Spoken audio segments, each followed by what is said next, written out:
Welcome to GexPro Daily Market View. Here's the thing everyone needs to get their head around right now. We're heading into a seasonally supportive window, but liquidity is thin and smart money is already lightening up.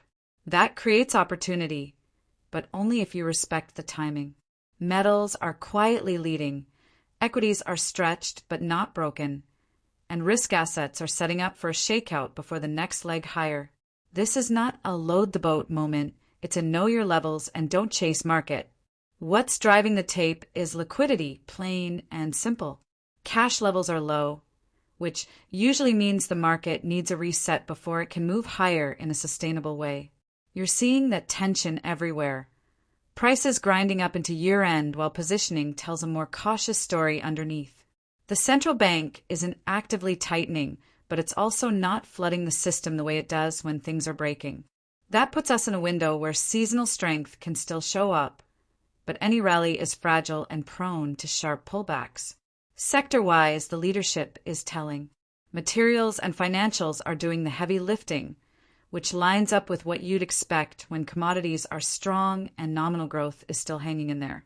Defensive sectors are lagging, even though they're starting to get attention again as people hedge their bets. That rotation matters because it suggests this isn't pure risk-off, it's selective risk-taking. Energy is quietly becoming interesting again, not because of price action alone, but because geopolitical risk and supply sensitivity don't go away just because the calendar flips. Credit is the undercurrent you can't ignore. It's not screaming stress yet, but it's no longer relaxed either. When credit starts to tighten at the margins, equity volatility usually follows. That's one reason chasing extended tech and growth names up here feels reckless.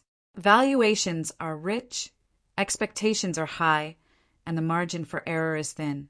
You don't need a crash for those trades to hurt. You just need disappointment.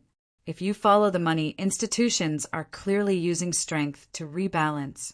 Dark pool activity near highs tells you this isn't dumb selling.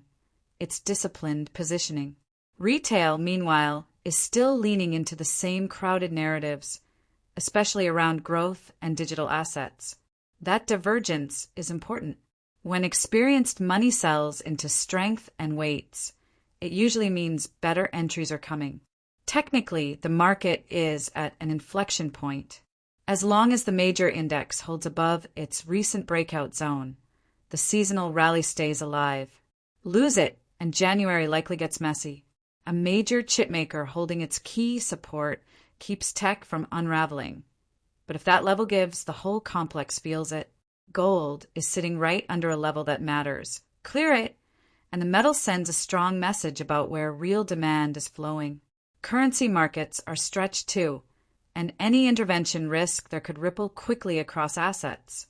Crypto is doing what it always does late cycle, flushing weak hands while narratives get loud. You're seeing lost sellers show up, which usually happens closer to bottoms than tops. That doesn't mean it can't go lower, but it does mean risk-reward improves if you're patient. Liquidity injections down the line would matter here, but price action comes first, not the story. Looking ahead, early next year is the danger zone. January often starts soft, especially when cash is scarce and positioning is crowded. Historically, that weakness tends to resolve a few months later, but you have to survive the volatility to benefit from it. This feels more like a correction setup than a systemic breakdown, but corrections can still be painful if you're overextended. 3 things to watch. First, whether the major index can hold above its key breakout zone. That decides if the seasonal rally sticks or fails. Second, gold at its current ceiling. A clean breakout confirms the ongoing rotation into real assets. Third, credit spreads and liquidity signals. If they tighten further, risk assets get repriced fast. Stay flexible. Trade what's in front of you, and don't confuse seasonal tailwinds with a free pass.